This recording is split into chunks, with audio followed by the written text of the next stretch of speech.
ମୁଁ ତାଙ୍କ ପୁତୁରା ହେବି। ମୁଁ ତାଙ୍କର କ୍ରିୟାବିଧ ଅଛି ଦିଟା ଖୁଡ଼ିଙ୍କର ଆଉ ଦାଦାଙ୍କର। ମୁଁ ଜାଣିନଥିଲି ମୁଁ ଅଫିସରେ ଡ୍ୟୁଟି କରିଥିଲି। ମୁଁ ଯେତେବେଳେ ଜାଣିଲି ମୁଁ ଆସିଲି ଭାରି ମନ ଦୁଃଖ ଲାଗିଲା ଆଉ କାନ୍ଦ ବି ମାଇଲା ମୁଁ ତାଙ୍କ ଶବ ଦେଖି। ଆଉ ଆମେ ଜାଣିନଥିଲୁ ଯେ ଆମ ଦାଦା କି ସେ ସବୁ ଉଠେଇ ଆଣିଲୁ ଆଉ କାହାର ଭାବିକି। ଦାଦା ସିନା ଆସିଗଲା ଆମର, ଆମ ଖୁଡ଼ି ଗଲେ ହେରି, ସେଇଟା ମନ ଦୁଃଖ ଲାଗୁଛି। କିନ୍ତୁ ମୁଁ ଏତିକି ଚାହୁଁଛି ମୋ ଦାଦା ଭଲ ହେଇକି ଆସନ୍ତୁ। ଆମ ପିଲା ମରିନି, ଜୀବିତ ଉପରେ ଅଛି। ଆମ ପିଲା ମରିଗଲା ବୋଲି ଡିକ୍ଲେୟାର କଲେ। ଆମେ 30 ଘର କୁଟୁମ୍ବ ସେଇ ଦିନଠୁ ଅପେକ୍ଷାରେ ରହିଲୁ, କେମିତି ଆମେ ଦେଖିବୁ, କେମିତି କ'ଣ କରିବୁ। ଉପାସ ପାଖରେ ପିଲା ଛୁଆ ଛଟପଟ ହେଲେ। ଆମକୁ କହିଲେ ଦିଲ୍ଲୀପ ସାମନ୍ତରା ବଡ଼ି, ଆମକୁ ପାଖେ ପୁରେଇ ଦେଲେନି କି ଦେଖେଇ ଦେଲେନି। ଯେତେବେଳେ ପୋଡ଼ିଆକୁ ନେଲେ ବି ଆମକୁ ମୁଣ୍ଡ ବାଡ଼େଇକି ତାଙ୍କ ମାଆ ଯେତେବେଳେ କାନ୍ଦିଲେ, ଲୋକ ସବୁ ଫଗୁ ଫୁଲରେ ବିଞ୍ଚିତ କଲେ।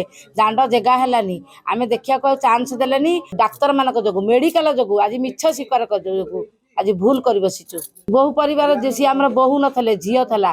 କିନ୍ତୁ ଭାରି ଦୁଃଖିତ ଆମେ, ଆମ ପୁଅ ଯୋଗୁଁ ବୋହୁ ଚାଲିଗଲା, ସେଥିପାଇଁ ଭାରି ଦୁଃଖିତ। ଯିଏ ଭୁଲ କରେ, ଯାହା ଦ୍ୱାରା ତ୍ରୁଟି ହୁଏ, ସେଟା କଥାଟା ଆଡମିଟ୍ କରେ କି ଭୁଲ ସେମାନେ କରିନାହାନ୍ତି। ଏଇଟା ଭୁଲ ନୁହଁ। ଏଇ ଯୋଉ ପ୍ରେସ୍ ମିଟ୍ କରିକି ଆଜି ହାଇଟେକ୍ ମେଡିକାଲ କର୍ତ୍ତୃପକ୍ଷ ଭୁଲ କରୁଛନ୍ତି, କ୍ଷମା ପ୍ରାର୍ଥନା କରୁଛନ୍ତି, ଏଇଟା ଭୁଲ କରିନାହାନ୍ତି। ତାଙ୍କ ପାଇଁ ଚାରିଟା ପରିବାର ଆଜି ନଷ୍ଟ ହେଇଯାଇଛି।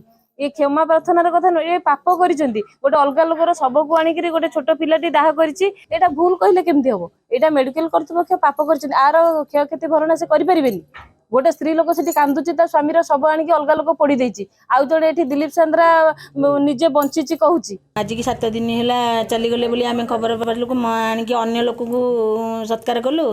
ତାପରେ ପାଳୁଛୁ ପିଲା ଛୁଆ, ଆମର 30 ଘର କୁଟୁମ୍ବ ଏମିତିଆ। ଆଜି ଏଠି ଏମିତି ଶୁଣିଲୁ ବଞ୍ଚିଛି ବୋଲି, ସବୁ ଦିଟା ହାଣ୍ଡି ଯାଉଛି।